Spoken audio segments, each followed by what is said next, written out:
livro de Daniel, capítulo 7.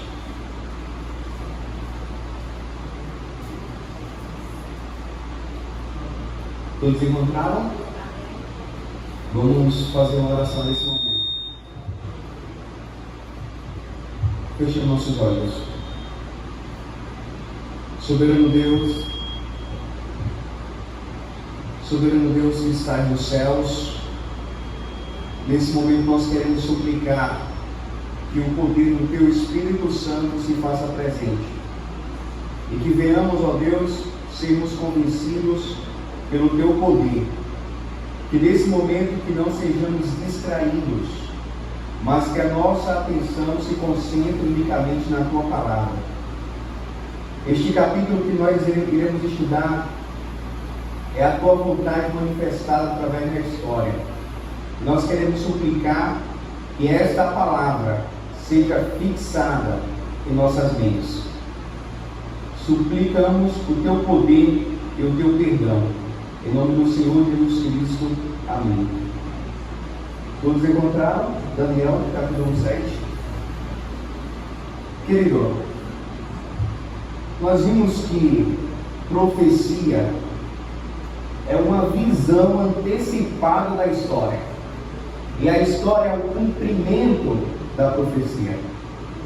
Então, de maneira clara e objetiva, a profecia não é adivinhar o seu RG.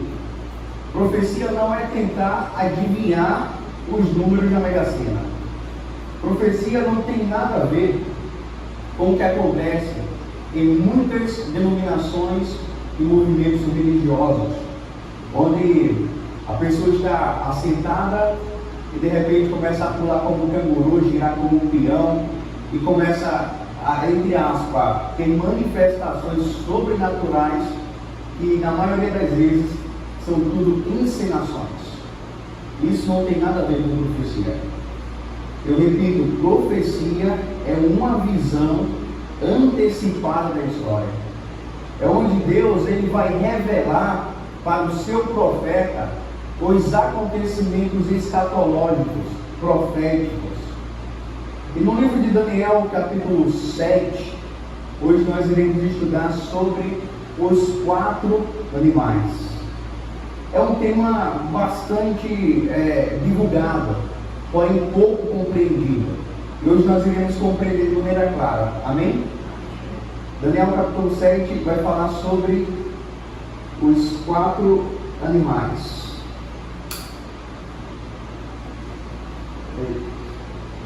Tem como passar? Vai falar sobre os 4 animais. Então, estes 4 animais de Daniel capítulo 7 foi de uma visão do profeta. Então, Daniel ele teve uma visão profética. Daniel capítulo 7. E no versículo 1 de Daniel capítulo 7, todos encontraram? Diz assim: no primeiro ano de Belsazar, rei da Babilônia, teve Daniel um sonho e visões. Certo? E visões ante seus olhos, quando estava no seu leito. Escreveu logo o sonho e relatou a suma de todas as coisas. Então, perceba o seguinte, que a Bíblia diz que foi no primeiro ano de Belsazar. Aí você diz, oxe, o reino de Belsazar, o império de Belsazar, acaba no capítulo 5. E no capítulo 6, Belsazar não reina mais. Quem está reinando no capítulo 6 é o rei Dario. É o império dos Medos e dos Persas. E por que no capítulo 7, Daniel está dizendo no primeiro ano de Belsazar? Por que isso? A gente tem que ver o seguinte, de maneira simples. Pode passar o slide, por favor? Você atende neste gráfico. Os 12 capítulos de Daniel, eles não foram colocados de um modo sequencial cronológico. De um modo sequencial cronológico. Por exemplo, de maneira simples aqui, olha. O cativeiro é narrado no capítulo 1. Daniel ele tinha 17 anos de idade. No capítulo 2, Daniel tinha 20 anos de idade. E é neste capítulo 2 que Nabucodonosor tem aquele sonho que ele sonhou com a estátua. E neste mesmo sonho, Daniel ele deu a interpretação. Então, Daniel tinha 20 anos de idade. Aí vai o seguinte, ó, capítulo 3 é aquela fornalha. O capítulo 4 é a doença de Nabucodonosor, na qual ele ficou vivendo como um animal durante 7 anos. E Daniel aqui tinha 53 anos. Então este capítulo 4 aqui, olha, aí ele não vai para o capítulo 5 na verdade, ele vai para o capítulo 7. Então este capítulo 7 aqui, ele está acontecendo num período do governo de Nabucodonosor, para você ter ideia. Ou seja, num período de Belsazar, para ser mais claro, no período babilônico. E Daniel, ele tinha aproximadamente 70 anos de idade. Ou seja, Daniel ele tinha cerca de 70 anos de idade. Pode passar, por favor, o slide? Então vai acontecer o seguinte, de acordo com a narrativa bíblica. Não está pegando. Agora está. Então Daniel, ele vai dormir, segundo a narrativa bíblica, Daniel capítulo 7, de 1 a 8, e ele estava dormindo, ele tinha aproximadamente 70 anos de idade, ou seja, 69 para ser mais claro. Tinham se passado 50 anos da visão de Daniel capítulo 2, da estátua, até o capítulo 7, 50 anos haviam se passado. E segundo a narrativa bíblica, Daniel ele estava no seu leito. E continuando, vai dizer o seguinte, a Bíblia. Vamos ler o versículo 2 e o versículo 3. Diz assim: falou Daniel e disse: eu estava olhando durante a minha visão da noite, e eis que os 4 ventos do céu agitavam o mar grande. Continuando, ele diz o seguinte, ó, 4 animais grandes, diferentes uns dos outros, subiu de onde? Do mar. Então o que significa isso? Vamos traduzir a linguagem profética. De acordo com a linguagem profética, vamos lá. Daniel ele sonhou com que os 4 ventos estavam agitados. Daniel ele vai sonhar também com 4 animais que subiam do mar. Então, segundo a palavra de Deus, ventos significam guerras. Animais significam reinos. E o mar, o água, significa povos. Então, de maneira simples, a tradução seria o seguinte. Pode passar, porque fica mais prático. A tradução significa o seguinte, que 4 reinos que dominariam os povos, que governariam os povos, causando guerras. Então Daniel ele sonhou com 4 reinos, com 4 poderes, e esses 4 poderes teriam domínio sobre os povos e causaria guerras nas nações. Pode passar, por favor? E qual é o primeiro animal que Daniel sonhou?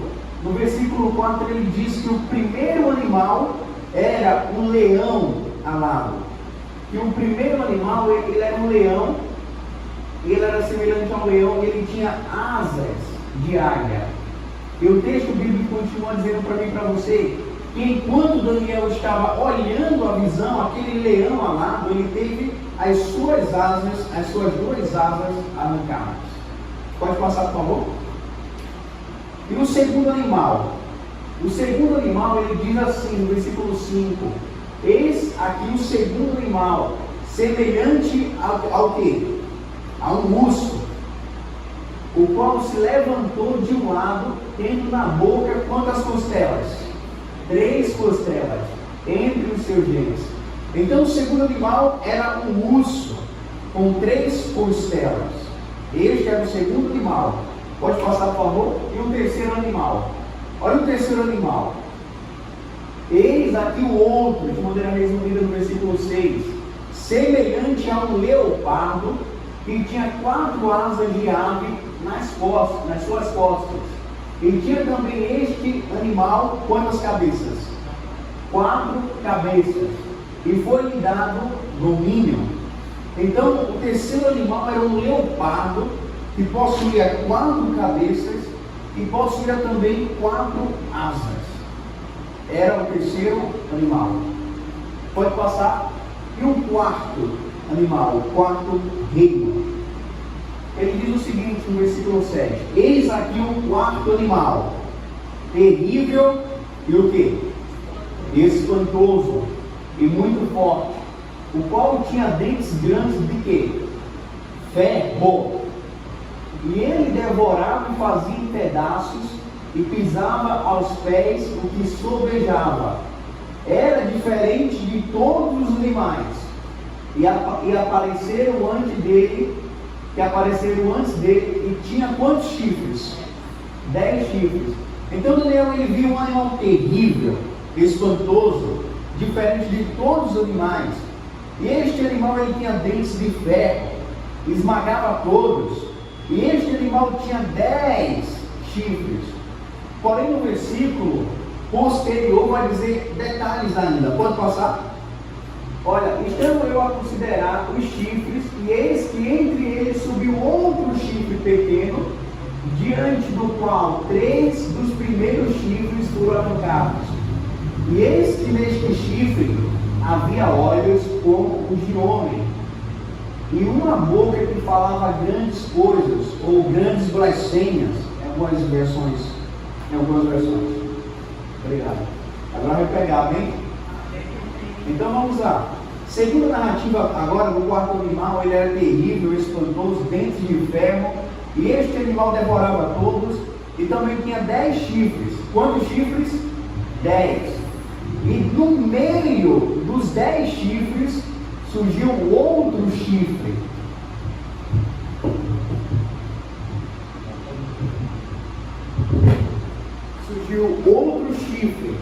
E esse chifre que surgiu devorou, arrancou quantos chifres? 3. Ficou claro isso? Então este quarto animal chamou a atenção de Daniel de um modo especial. Daniel ele ficou super assustado. Ele ficou mais curioso a saber sobre este quarto animal. Ele ficou curioso. Por que Daniel ele ficou curioso? Porque este quarto animal ele dominou todos os outros animais. Ele não tinha piedade. Ele devorava todos. E este animal ele prolongava o seu domínio durante mais tempo. E Daniel ele quis saber qual era este animal, qual era este quarto animal. E o tempo vai se passando, Daniel fica curioso. Agora vamos ver o significado. O que significa o leão alado, o leão com 2 asas? O que significa o urso com 3 costelas? O que significa o leopardo com 4 cabeças e 4 asas? O que significa este animal terrível, espantoso, com 10 chifres? E depois surge mais um chifre, que história de 3 chifres. O que significa? Vamos ver a interpretação da profecia. O primeiro reino, de acordo com o significado profético, representa o reino de Babilônia. Como assim representa o reino de Babilônia? Perceba o seguinte, que em Daniel capítulo 2, é aquela estátua que o rei Nabucodonosor sonhou, que era composta por 4 metais. E o primeiro metal, que era a cabeça, era composto pelo metal ouro. E significava o reino de Babilônia. Então este leão alado aqui também representava o reino de Babilônia. Ou seja, este leão alado representava o domínio do rei de Babilônia, o domínio do império de Babilônia. E Babilônia teve um período de 605 até o ano 539. Aí, o que significa um leão assim? Por que foi utilizado um leão? O leão era um símbolo bastante utilizado em Babilônia. Os próprios babilônicos utilizavam o leão alado para simbolizar o reino babilônico. Porque o leão era símbolo de poder, de força e realeza. E por que duas asas? Significava as duas asas o seguinte: a velocidade, a rapidez do domínio babilônico. Porque Babilônia naquela época havia dominado, subjugado muitos povos. Ficou claro isso? O primeiro animal, que é o leão alado, significava qual? Reino Babilônia. Ficou claro? E o segundo? O segundo reino, que é o urso, com 3 costelas, significava os medos e os persas. Representava os medos e os persas. Urso porque é uma força feroz. E as costelas, as suas presas. E eram quantas costelas na boca do urso? 3. Então o que significava? Significava o seguinte, olha, que essas 3 costelas eram 3 nações conquistadas pelo império dos medos e dos persas. Seriam as nações, seriam quais nações? Lídia, Babilônia e Egito. E este poder dominou de 539 até 331 a.C. E o terceiro reino, o que significa o leopardo, com 4 cabeças e 4 asas, representava o Império Grego, representava a Grécia. Leopardo, porque o leopardo é um animal veloz, símbolo de velocidade. Então representava a rapidez, a velocidade que o imperador, que o rei Alexandre o Grande conquistou. Para você ter ideia, ele conquistou em tão pouco tempo, em menos de uma década, vários reis. Ele fundou Alexandria, ele avançou o Império Grego e ele morreu tão jovem, a mesma idade de Cristo, 33 anos de idade, Alexandre o Grande. Então o leopardo é um animal que possui velocidade. E Alexandre o Grande, ele avançou o reino grego em poucos anos. Ele precisou de tão pouco tempo comparado aos 3 impérios que vão, o outro que vai surgir. Então Alexandre o Grande morreu aos 33 anos de idade. E esse império da Grécia, o domínio global da Grécia, começou em 331 e vai até 168 a.C. Aí você diz o seguinte: sim, claro, mas o que significa as 4 cabeças do leopardo? As 4 cabeças do leopardo significa os 4 generais de Alexandre o Grande, que após a morte de Alexandre o Grande deram avanço ao reino grego. Ptolomeu, Cassandro, Lisímaco e Seleuco.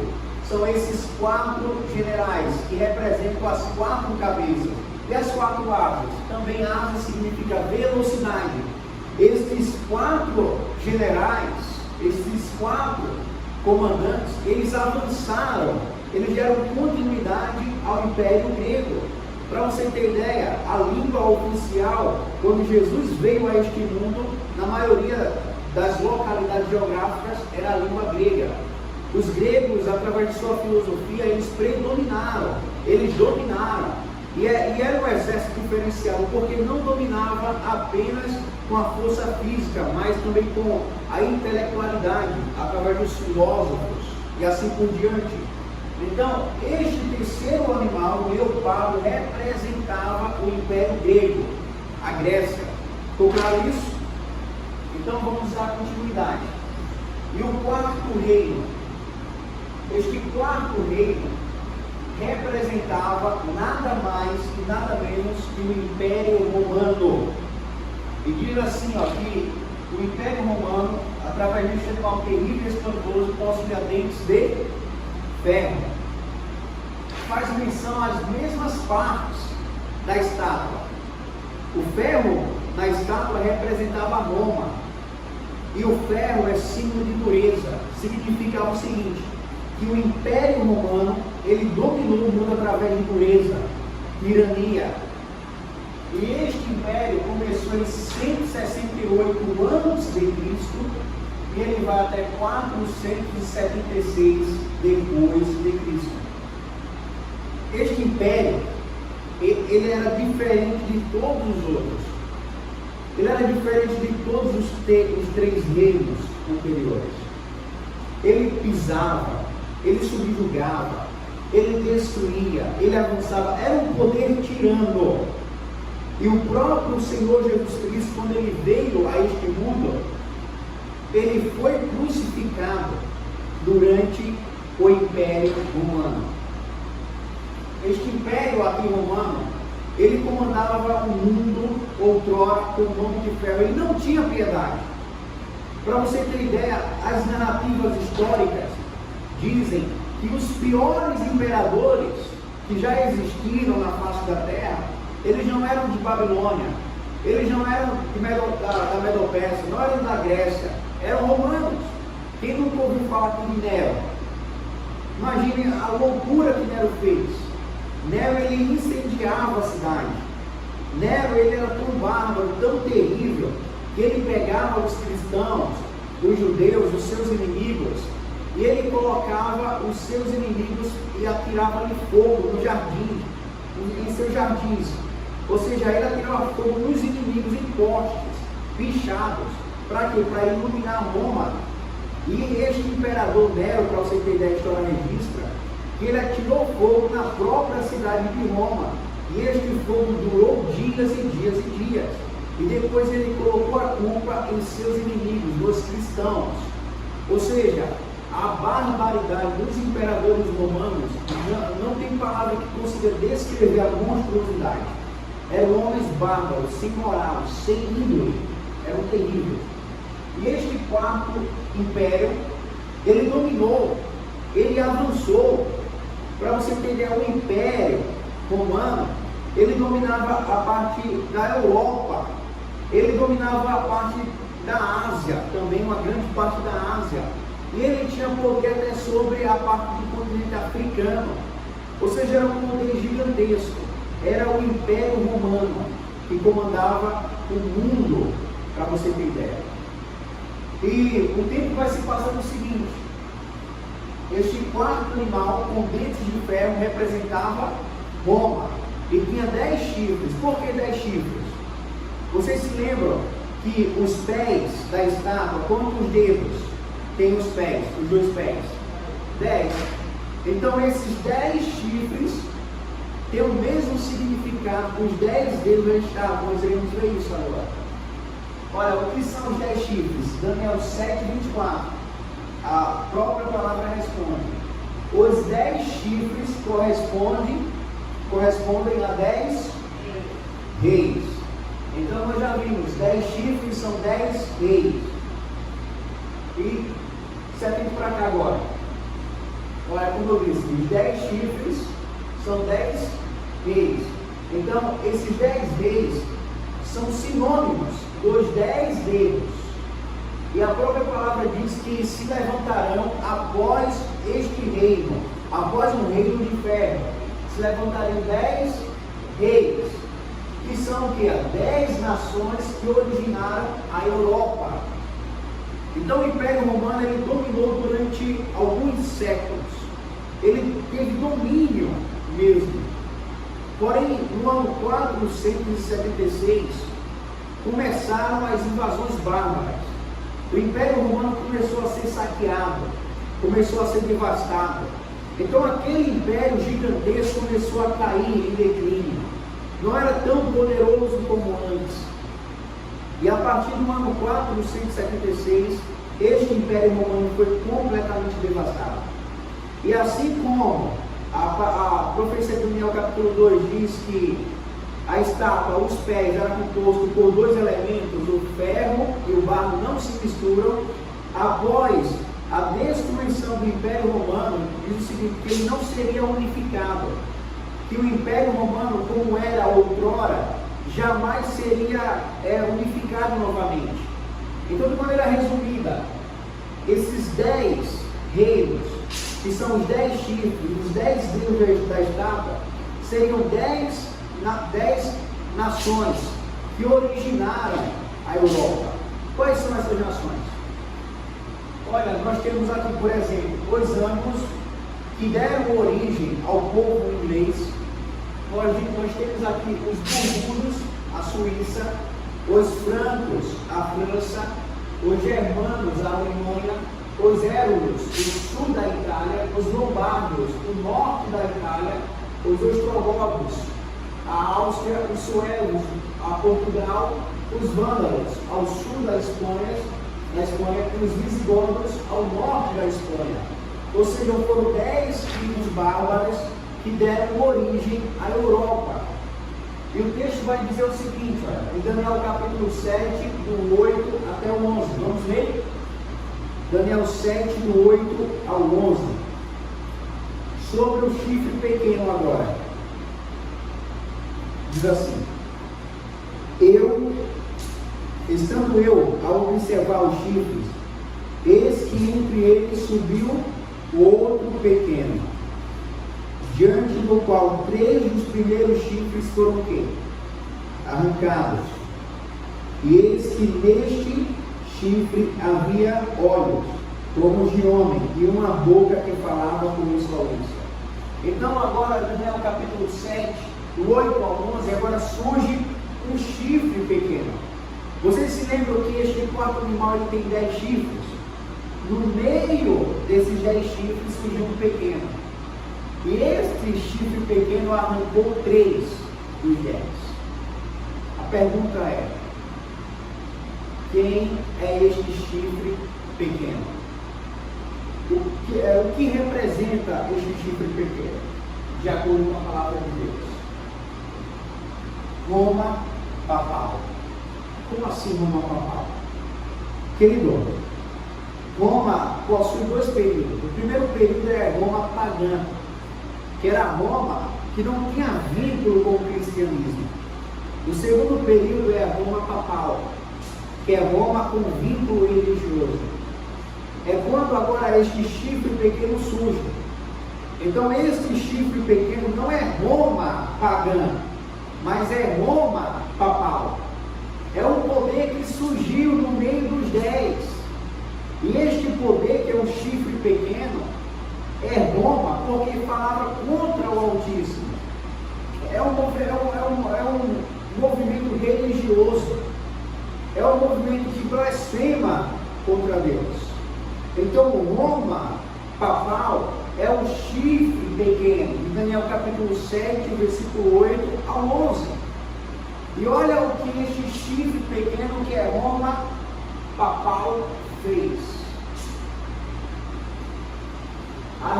Surgiu o chifre, que é Roma papal pequeno, e diz que ele surgiu entre aqueles 10, e ele fez o quê? Arrancou e o quê? 3. Querida, por isso que eu acredito no cristianismo, porque a profecia se repete até nos detalhes, de maneira cabalmente. Olha, detalhes históricos. Então esse chifre pequeno surgiu no meio dos 10 chifres e arrancou 3 chifres. E isso se cumpriu na história de maneira literal. Olha, significa o seguinte, que esses 3 chifres eram 3 nações, 3 povos bárbaros, que foram destruídos por Roma papal. Quais foram? Os évolos, os vândalos e os ostrogodos. Ou seja, 3 nações pagãs, 3 nações bárbaras foram devastadas pelo chifre pequeno, que é Roma papal. Querido, a história registra que o que se opunha, se alguém desafiasse o poder de Roma papal, era completamente devastado. Para você ter ideia, este poder na história destruiu vários povos. Por exemplo, os valdenses, os albigenses, todos os que se opunham a este poder eram destruídos completamente, sem piedade. Este poder aqui, ele foi responsável por algo chamado na história de a Idade Média, ou seja, a idade da escuridão, a escuridão do local na terra. Então esse chifre pequeno arrancou 3 nações, destruiu 3 chifres, 3 reinos. E o texto vai continuar dizendo também para você o seguinte, ó, que esse chifre, que antes era pequeno, agora tornou-se notório. Ou seja, esse chifre pequeno, ele vai crescer. E vai crescer a tal ponto que ele vai criar guerra contra o Altíssimo. Ele vai desafiar o Altíssimo. Agora nós vamos entrar no resumo, tá? Daniel capítulo 7, de maneira resumida. O chifre pequeno surgiu do quarto animal, no meio dos 10 chifres. E diz que este poder, ele teria domínio, ele duraria bastante tempo depois dos 10 chifres. Ele seria diferente dos outros chifres. Era maior que os outros, ou seja, começou pequeno e ele superou todos os outros chifres. Abateu 3 reinos, 3 nações. Agora Daniel 7, 25, esse aí nós temos que ler. Daniel capítulo 7, e o versículo 25 diz assim, olha: proferirá palavras contra o Altíssimo, magoará os santos do Altíssimo, e cuidará de mudar os tempos e a lei. E diz assim, continuando: e os santos lhe serão entregues nas mãos por um tempo, 2 tempos e metade de um tempo. Ou seja, olha só em Daniel 7, 25 aqui, ó. Ele proferiu palavras contra Deus, contra o Altíssimo. Ou seja, blasfemou contra Deus. No texto original significa o seguinte: que este poder pegou os atributos que somente Deus tem e pegou para si. Por exemplo, me desculpe, mas é bíblico. Pai. Deus é nosso Pai. A ninguém sobre a terra chamei vosso Pai no sentido espiritual, ó meu Pai. Mas este poder, ele se achou tão orgulhoso que ele se declarou Papa. A palavra Papa significa Pai. Então este poder, chifre pequeno, Roma papal, criou o título de Papa.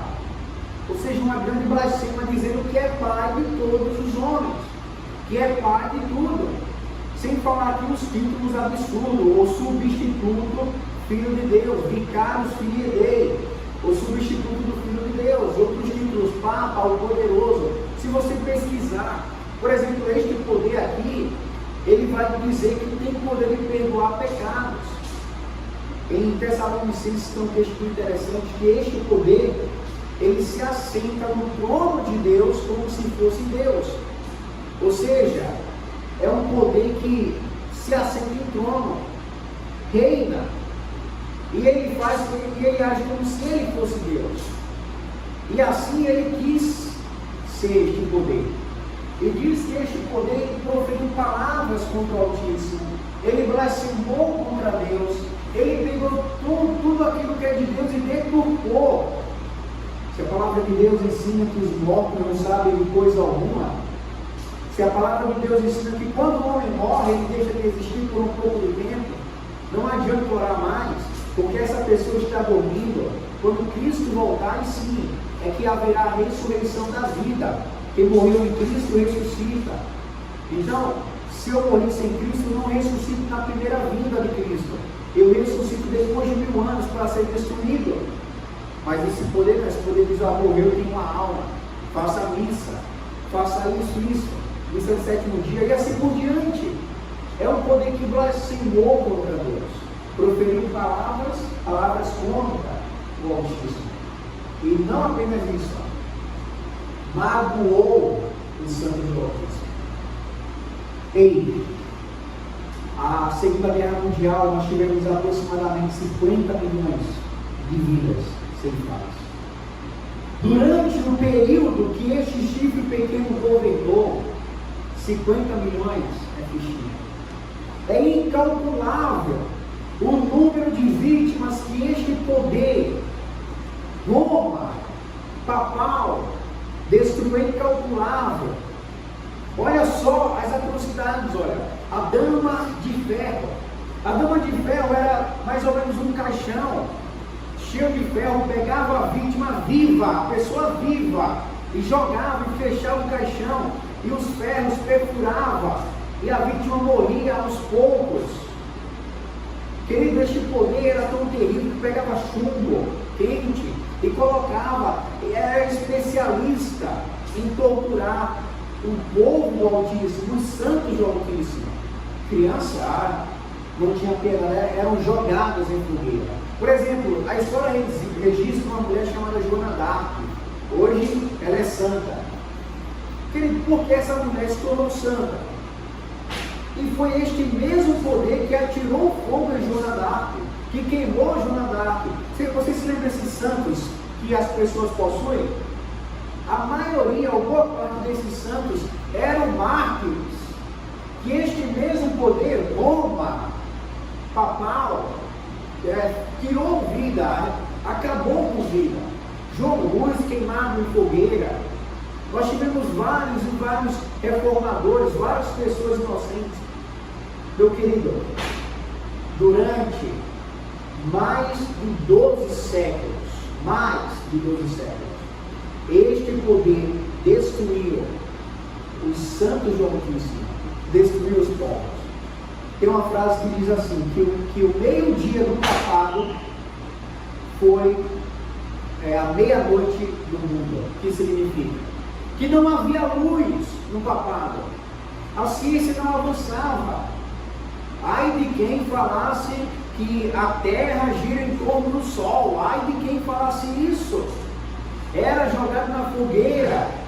Ai de quem falasse que a Terra não era plana, era jogado na fogueira, ou seja, era um poder que atrasava o conhecimento científico. E este poder magoou os santos do Altíssimo. E vai continuar dizendo o seguinte, olha, agora, mudou os tempos e a lei. Eu trabalho fazendo serviços gráficos, às vezes tem aqueles calendários, não sei se você já viu o calendário, né? O calendário original, ele teria que começar no domingo, agora é na segunda.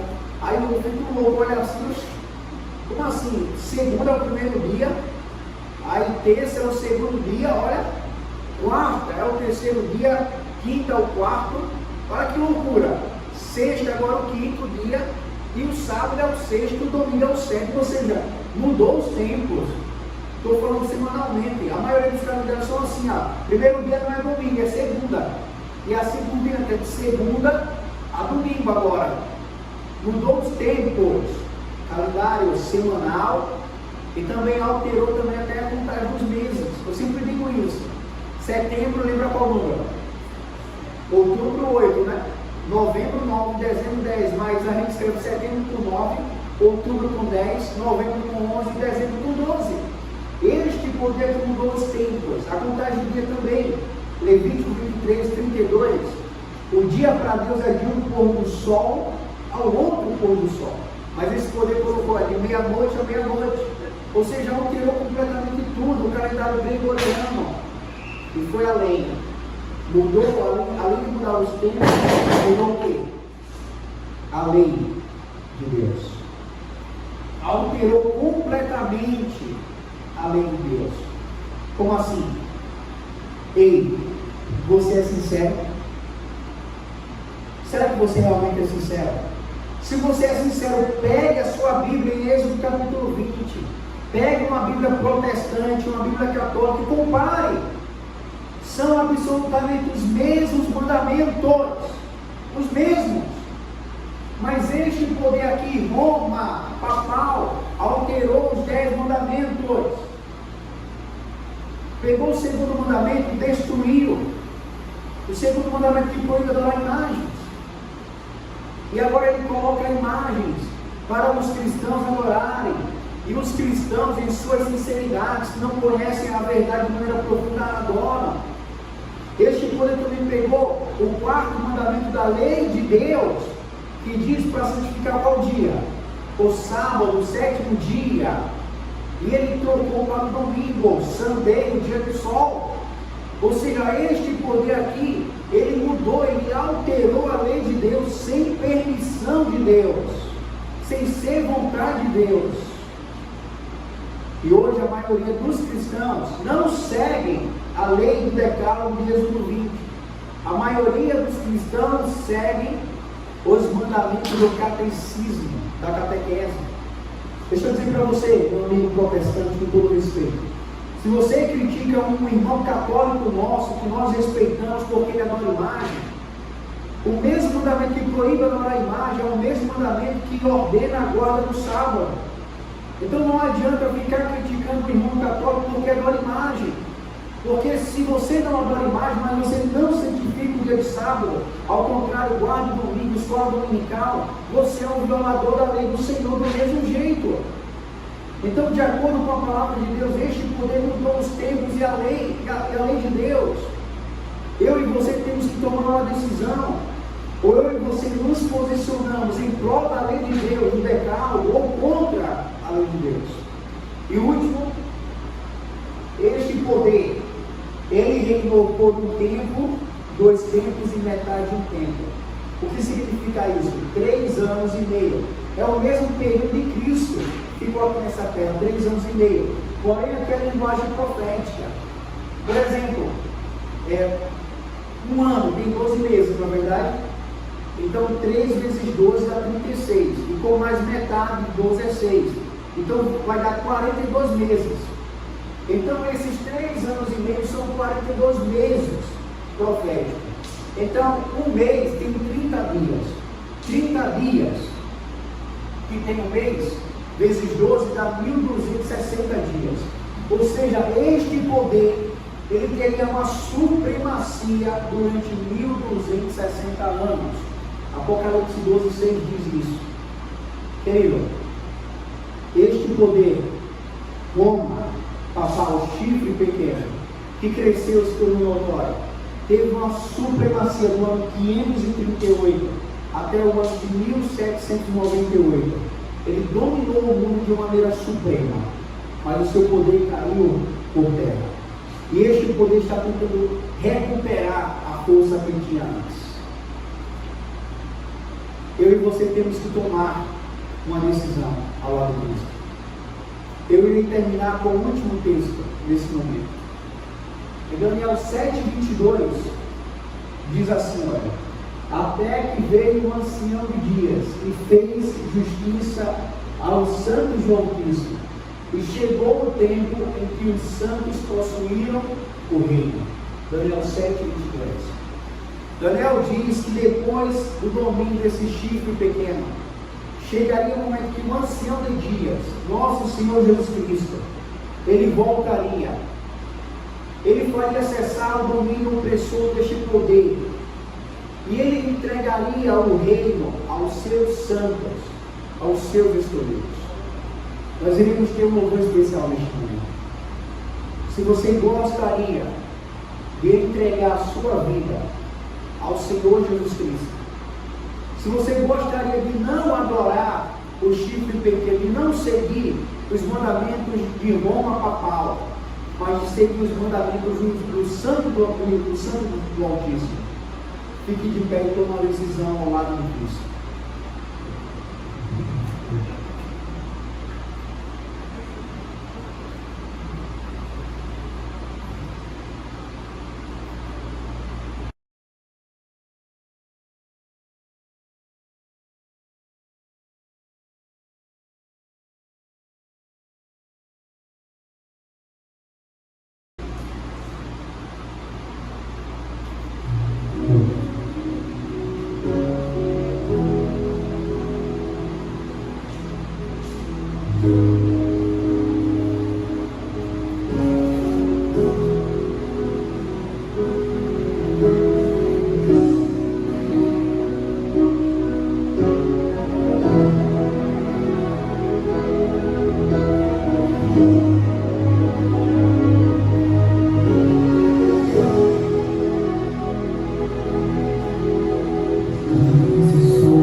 essência pura que viveu, pedaços que de mim caíram, pareciam ter caído no vazio, mas Deus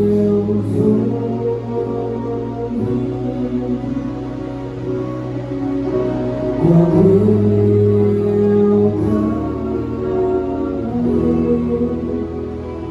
quando pequei,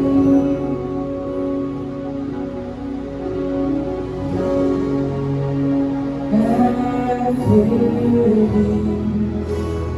quem já chorou ao perceber que é pecador, ao clamar pelo perdão, meus pedaços Deus juntou.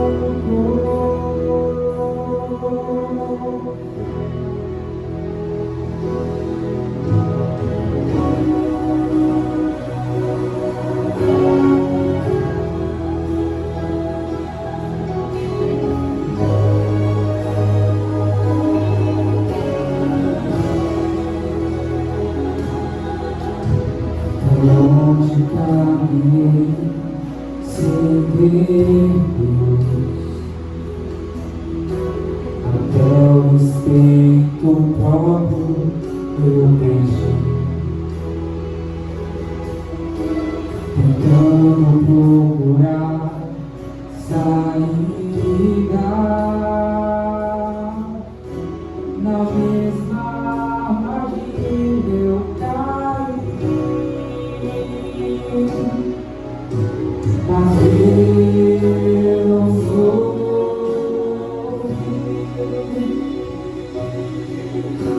quando eu clamei, quando pequei,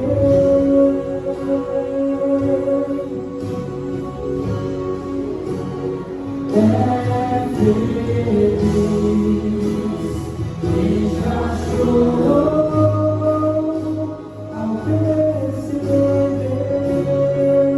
que é pecador, ao clamar pelo perdão, Deus pedaços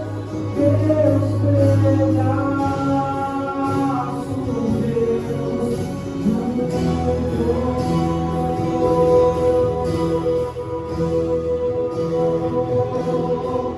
Minha fórmula de vida que resiste à tentação é buscar sua palavra, se render em oração. Eu me entrego em forças pra enfrentar e já perdeu. Minha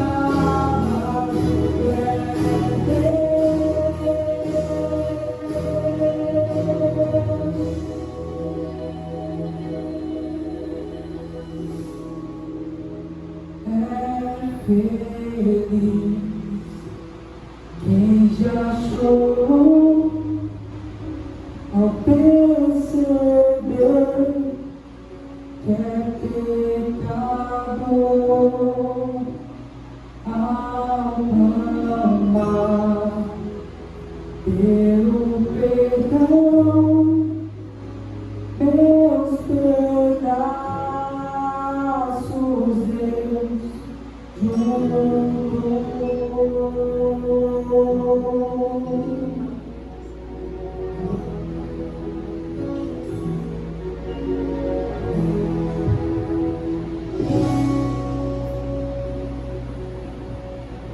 Oremos. Soberano Deus que estás nos céus, louvado seja o teu nome para todo sempre. De um modo especial, nós sabemos que tudo isso vai passar, mas aquele que fazia a tua vontade permanecerá para sempre. perdoa nossos pecados e guarda-nos para o teu reino. Queremos te dar esta oração em nome de Jesus. Amém. Que Deus nos abençoe hoje e sempre.